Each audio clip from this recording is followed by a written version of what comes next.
तो Spiderman brand new day के trailer को देखने के बाद ज्यादातर लोगों के मन में मेनली ये 6 सवाल आए। पहला सवाल कि स्पाइडरमैन को एक्चुअली हुआ क्या है, मतलब ब्रूस बैनर जिस म्यूटेशन की बात कर रहा है वो एग्जैक्टली है क्या, उससे पीटर की बॉडी और पावर्स पे क्या इफेक्ट पड़ेगा। इसके अलावा क्या वो इस मूवी में स्पाइडरमैन से मैन स्पाइडर बनने वाला है, और अगर बना तो मैन स्पाइडर की पावर्स क्या है, एंड क्या ऐसा भी हो सकता है कि इन सब चीजों की वजह से पीटर मर जाए। दूसरा सवाल कि स्पाइडरमैन की आंखें यहाँ पे ब्लैक क्यों हो गई थी, क्या वो किसी तरीके से वेनम के कांटेक्ट में आ गया है या फिर ये चीज भी बस उसके म्यूटेशंस की वजह से हो रही है। इसके बाद तीसरा सवाल कि ब्रूस बैनर तो स्मार्ट हल्क में कन्वर्ट हो गया था, तो यहाँ पे वो ह्यूमन फॉर्म में कैसे है एंड उसका हाथ ठीक कैसे हो गया। इसके बाद चौथा सवाल कि जब यहाँ पे स्पाइडरमैन एक आदमी को बचा रहा है तो क्या ये थंडरबोल्ट्स मूवी का रेफरेंस है जब पूरी सिटी वर्ल्ड में चली गई थी, क्योंकि यहाँ का एटमोस्फियर भी वैसा ही लग रहा है एंड ये दोनों इवेंट्स भी न्यूयॉर्क सिटी के ही हैं। फिर इसके बाद पांचवा सवाल कि ट्रेलर में सैडी सिंह का कैरेक्टर कहाँ है और वो इस मूवी में कौन सा रोल प्ले कर रही है। और फाइनली इन सभी के बाद लास्ट क्वेश्चन कि एग्जैक्टली इस मूवी में कितने विलन्स होने वाले हैं, क्योंकि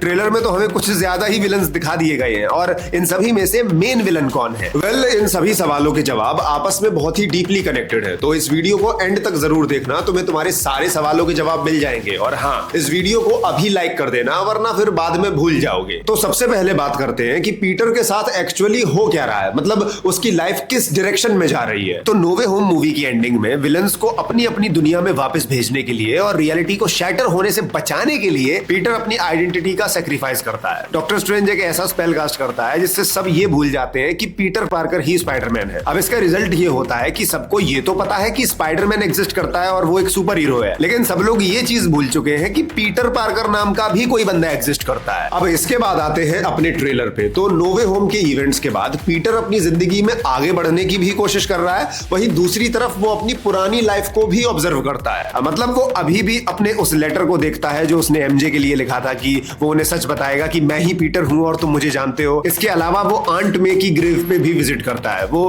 किसी न किसी तरीके से एमजे और नेड के आसपास रहने की कोशिश करता है। कभी वो किसी शॉप में उनके पास होता है तो कभी वो किसी पार्टी में उनसे इंटरेक्ट करता है। ओवरऑल वो उनके पास रहने की कोशिश करता है एंड ऐसे ही हंसते रोते उसकी लाइफ कट रही होती है। लेकिन धीरे धीरे उसे ये रियलाइज होता है कि उसकी बॉडी में कुछ बहुत ही बड़े चेंजेस हो रहे हैं एंड इस चीज को रिजॉल्व करने के लिए वो ब्रूस बैनर के पास जाता है, जहां बैनर उससे कहता है कि तुम्हारे डीएनए में म्यूटेशंस हो रहे हैं जो बहुत ही खतरनाक रिजल्ट शो करेंगे। अब सवाल यह है कि इन म्यूटेशंस की वजह से पीटर की बॉडी में एक्चुअली हो क्या रहा है। तो सबसे पहले तो म्यूटेशंस की वजह से उसके पास टोबी मैगवायर वाले स्पाइडरमैन की तरह ऑर्गेनिक वेब्स आ जाएंगे, यानी कि उसकी बॉडी ही वेब्स प्रोड्यूस करने लगेगी, जिस वजह से उसे किसी आर्टिफिशियल वेब फ्लूइड की जरूरत नहीं पड़ेगी। इसके अलावा जब ये मशीन पीटर की बॉडी को स्कैन करती है तब यहाँ पे उसका रिजल्ट शो होता है एंड ये चीज बहुत ही इंटरेस्टिंग है। तो यहाँ पे सब्जेक्ट डिजिग्नेशन में लिखा होता है अनआइडेंटिफाइड, मतलब मशीन को पर्सन की आइडेंटिटी नहीं पता है। अब ऐसा शायद यहाँ पे इसलिए हो रहा है क्योंकि पीटर यहाँ पे मास्क के साथ स्कैन ले रहा है। नहीं तो अगर हम कुछ ज्यादा ही सोचे तो दूसरा रीजन ये भी हो सकता है कि पीटर पार्कर की आइडेंटिटी मिट चुकी है, यानी कि शायद उसके सभी रिकॉर्ड्स भी गायब हो गए होंगे एंड उसी वजह से ऐसा हो रहा है। खैर, यहाँ पे मेंशन्ड है सुपीरियर स्ट्रेंथ, यानी कि उसकी स्ट्रेंथ बढ़ चुकी है। सुपीरियर एजिलिटी, यानी कि उसकी स्पीड, कोऑर्डिनेशन एंड ओवरऑल फुर्ती भी बहुत ज्यादा बढ़ गई है। Heightened senses and heightened perception, यानी कि उसके सभी सेंसेस बहुत ज्यादा बढ़ गए हैं, इतने ज्यादा कि इवन एक ड्रॉप का साउंड भी उसे सुनाई दे रहा है एंड ऑब्वियसली वो चीज उसके लिए एक प्रॉब्लम है, इरिटेटिंग है। अब सवाल ये है कि क्या ये चेंजेस उसकी जान ले सकते हैं। वेल, मूवी के इस पॉइंट तक जहां पे वो ये स्कैन ले रहा है वहां तक तो ऐसा कुछ नहीं है, क्योंकि यहां पे लिखा है नॉन लीथल प्रोफाइल, यानी कि बात खतरे की नहीं है, लेकिन इसका मतलब ये नहीं है कि वो आगे मूवी में नहीं मर सकता है। लेकिन मेरे ओपिनियन में मोस्ट प्रोबेबली ऐसा कुछ होगा नहीं, क्योंकि डूम्सडे और सीक्रेट वॉर्स में भी स्पाइडरमैन को भी आना है और उसकी एक पूरी नई ट्रिलॉजी कंप्लीट होनी है, तो ऐसा कुछ तो नहीं होने वाला। अब यहाँ पे एक बहुत ही इंटरेस्टिंग चीज है कि कॉमिक्स में भी पीटर के साथ ऐसा कुछ हो चुका है, जहां पे वो स्पाइडरमैन से मैन स्पाइडर में कन्वर्ट हो जाता है, यानी कि लिटरली एक मकड़ी। अब कॉमिक्स की अलग अलग स्टोरी लाइंस में इस चीज के होने के काफी अलग अलग रीजंस है, लेकिन एक चीज कॉमन है कि इस केस में पीटर के टोटल 6 हाथ और 2 पैर हो जाते हैं एंड कुछ टाइम के बाद वो इवेंचुअली एक प्रॉपर स्पाइडर बन जाता है, जिसे मैन स्पाइडर कहा जाता है एंड ये प्रॉपर एकदम जहर वहर उगलता है। अब ये तो बात हो गई स्पाइडरमैन के म्यूटेशन की, लेकिन यहीं से एक और सवाल निकल के आता है कि क्या जब पीटर की आंखें ब्लैक हो जाती हैं तब वो वेनम के कांटेक्ट में आ गया या वो भी म्यूटेशंस का रिजल्ट है। तो देखो, होने को तो कुछ भी हो सकता है। वो ऐसा भी दिखा सकते हैं कि वेनम के कांटेक्ट में आने की वजह से ही वो म्यूटेशंस हो रहे हैं, लेकिन मुझे नहीं लगता कि वो वेनम वाली चीज को यहाँ पे शामिल करेंगे, क्योंकि वेनम ट्रिलॉजी का एंड हो चुका है एंड सोनी अपने उस स्पाइडरमैन कैरेक्टर्स वाले यूनिवर्स को भी खत्म कर चुका है, क्योंकि वो बुरी तरीके से फ्लॉप हुआ था। उसके अलावा जो नल वाला सीन था वो भी खत्म हो चुका है। तो आई डोंट थिंक कि वो वेनम वाली चीज को यहाँ पे शामिल करके चीजों को कॉम्प्लिकेट करेंगे, लेकिन फिर भी अगर ऐसा कुछ होता है तो फिर देखना इंटरेस्टिंग होगा कि वो इसे कैसे पुल ऑफ करते हैं। खैर, इसके बाद आता है अपना तीसरा सवाल कि ब्रूस बैनर यहाँ पे अपनी ह्यूमन फॉर्म में कैसे है और उसका हाथ कैसे ठीक हो गया। तो देखो, एंड गेम में बैनर ने परमानेंटली हल्क की बॉडी और ब्रूस के दिमाग को मिक्स करके स्मार्ट हल्क बना दिया था, तो यहाँ पे वो ह्यूमन फॉर्म में कैसे है। तो जिन लोगों ने शैंग-ची मूवी और मार्वल की मास्टरपीस सीरीज यानी कि शी हल्क को देखा है तो उन्हें इसका रीजन पता है। तो सबसे पहले शैंग-ची मूवी के पोस्ट क्रेडिट सीन में हमें बैनर ह्यूमन फॉर्म में दिखा था, जहां पे उसने अपने हाथ पे एक डिवाइस भी पहन रखी थी। अब इस चीज का एक्सप्लेनेशन हमें मिलता है शी हल्क सीरीज में, जहां पे ये बताया जाता है कि ये जो डिवाइस है इसको अगर वो पहन के रखेगा तो वो ह्यूमन फॉर्म में रहेगा और नहीं पहनेगा तो स्मार्ट हल्क बन जाएगा। सिंपल, इसमें कुछ भी कॉम्प्लिकेटेड नहीं है। एंड यस, कुछ लोग ये भी पूछ सकते हैं कि उसका हाथ कैसे ठीक हो गया। तो देखो, इस चीज को करने के लिए उसने शी हल्क यानी कि अपने बहन के डीएनए का यूज किया है, क्योंकि